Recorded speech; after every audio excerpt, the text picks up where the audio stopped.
Sebagai salah satu gunung api paling aktif, Gunung Semeru sudah puluhan kali terjadi letusan. Menurut data Badan Geologi Kementerian ESDM, catatan paling awal letusan gunung yang menjadi destinasi favorit para pendaki adalah pada tahun 1818. Hingga pada tahun 1913, tidak banyak data informasi yang terdokumentasikan mengenai letusan Gunung Semeru. Dari sedikit informasi yang tersedia, diketahui pada tahun 1911, Gunung Semeru mengalami erupsi berupa lelehan lava dan semburan awan panas, seperti yang terjadi saat ini. Hal ini diperkuat dari foto yang dibuat oleh geolog Belanda bernama Arnold Heim. Foto lama yang diunggah oleh akun Twitter, yaitu potret lawas, tersebut memperlihatkan semburan awan panas dari kawah Semeru membumbung tinggi ke udara yang disaksikan seorang pria bernama Van Gogh. Menurut akun tersebut, gambar diambil ketika Gunung Semeru meletus pada 14 November tahun 1911. Informasi ini sesuai data Badan Geologi yang mencatat letusan pada tahun 1911 terjadi pada kurun November sampai Desember.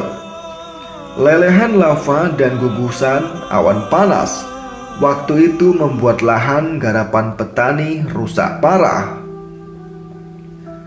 Arnold Heim dan Van Gogh sendiri dikenal sebagai pembabat alas jalur pendakian di sebelah sisi utara Gunung Semeru. Mereka berdua adalah pionir pendakian Semeru dari lereng utara lewat Ranupani dan Ranu Kumbolo. Sebelum itu, pendakian lazim ditempuh via Widodaren di barat daya seperti dilakukan oleh G.F. Kignet di tahun 1838,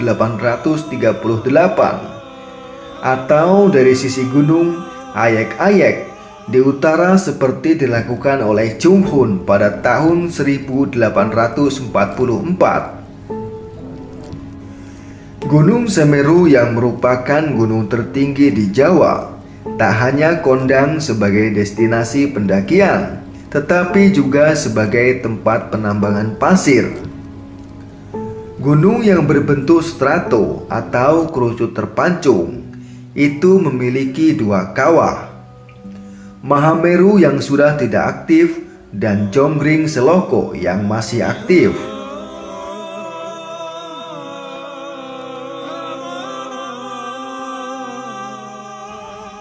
Gunung Semeru merupakan gunung berapi aktif tipe A, yaitu gunung yang pernah mengalami erupsi magmatik sekurang-kurangnya satu kali sesudah tahun 1600.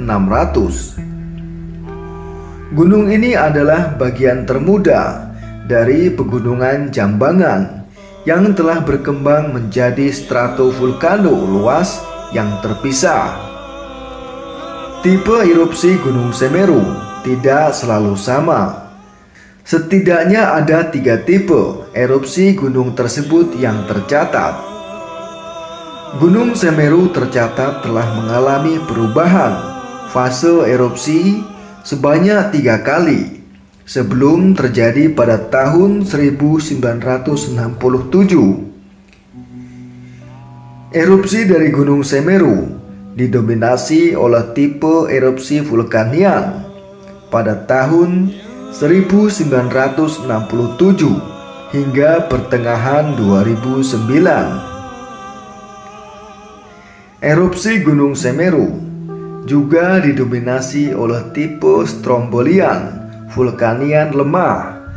Sedangkan sejak akhir tahun 2009, fase erupsi Gunung Semeru berubah menjadi hembusan bertekanan rendah dan terjadi pembentukan kubah lava baru. Fenomena ini disertai dengan keluarnya gumpalan asap putih di kawasan puncak Semeru.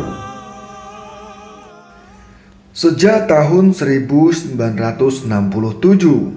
Semeru senantiasa meletuskan abu dan lava setiap 15-30 menit dalam sekali, di mana letusan-letusan kecil itu lazimnya tak berbahaya karena kepundaannya terbuka sehingga gas langsung dikeluarkan dan energinya keluar sedikit demi sedikit. Namun, ia mesti tetap diwaspadai jika erupsi mengeluarkan abu vulkanik, awan panas, dan banjir lahar dingin. Erupsi pertama Semeru tercatat terjadi pada 8 November tahun 1818. Erupsi tersebut terjadi sebagai imbas dari gempa yang terjadi pada hari yang sama, yaitu pada 8 November 1818.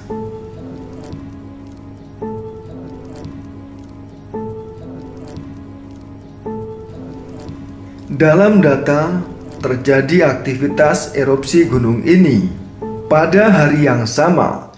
Gempa tektonik yang dahsyat juga terjadi dan terasa di sepanjang pesisir Jawa. Yang paling parah terjadi di bagian timur pulau. Tsunami juga terjadi di Selat Bali. Diyakini gempa itulah yang memicu baik tsunami dan erupsinya. Dengan demikian, kejadian luar biasa ini dan gelombang laut seismik secara tidak langsung saling berkaitan satu sama lain. Sejak tahun 1818, Semeru setidaknya mengalami 55 kali erupsi. Beberapa di antaranya mengakibatkan timbulnya banyak korban jiwa, seperti yang terjadi pada 28 sampai 29 Agustus tahun 1909. Sekitar 500 nyawa melayang dan ribuan jiwa dibuat mengungsi. Media massa ramai menyebutnya sebagai Deram Lumajang atau bencana Lumajang. Dari bencana Lumajang dilaporkan ratusan warga lokal tewas, seperti yang dialami di Desa Tumpang. Data menyebutkan sebanyak 350 jenazah berserakan di Kali Pancing.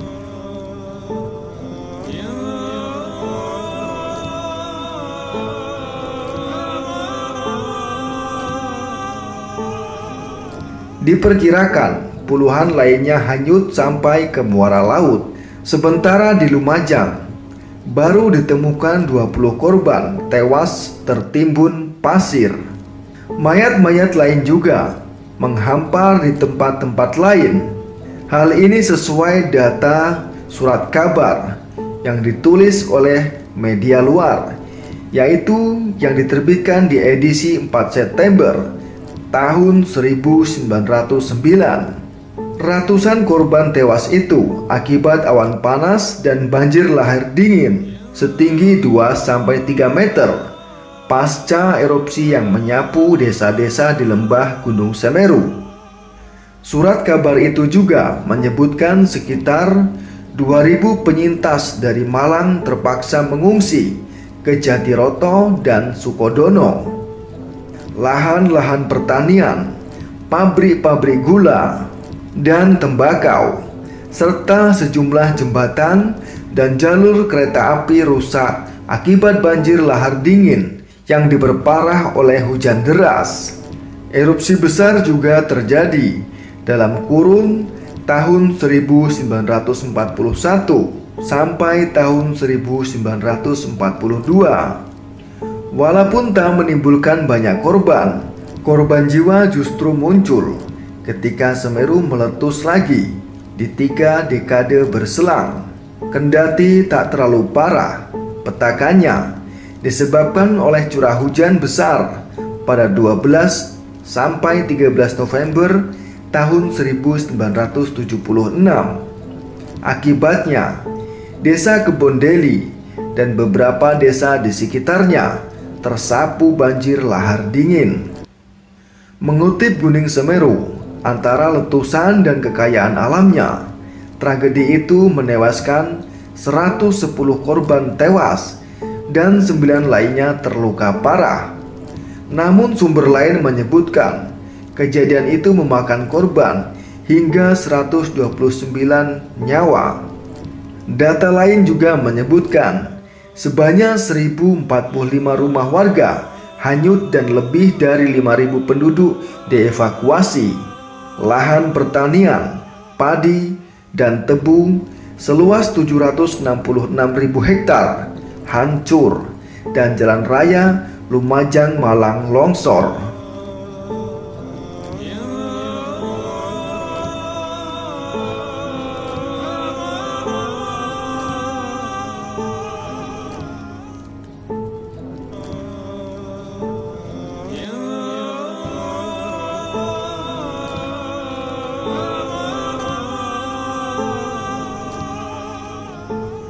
Presiden Soeharto sampai menetapkan kejadian itu sebagai tragedi nasional Bondeli. Setelah kejadian tersebut, pemerintah Soeharto mengeluarkan 2 program, yaitu pemulihan sarana irigasi pertanian dan transmigrasi bagi para korban banjir lahar dingin Kebondeli. Namun, bencana yang tak kalah dahsyatnya terjadi 5 tahun berselang, yaitu tepatnya pada tanggal 14 Mei tahun 1981. Menurut laporan Global Program asal Amerika, menyebutkan curah hujan lagi-lagi terjadi merupakan penyebab utama tewasnya lebih dari 200 orang dalam bencana tersebut. Curah hujan 30 cm selama 2 jam pada 14 Mei melongsorkan endapan piroklastik dan puncak kawah beraksi abu vulkanis permukaan tanah, dan pepohonan menciptakan banjir lahar dingin bercampur lumpur yang turun dengan deras ke lembah Tenggeng dan sungai. Banjir lumpur itu menyapu 16 desa dan menyebabkan 626 hektar sawah rusak. Sementara 252 orang dilaporkan tewas, 120 orang dinyatakan hilang, 152 terluka, dan 7.025 lainnya kehilangan tempat tinggal.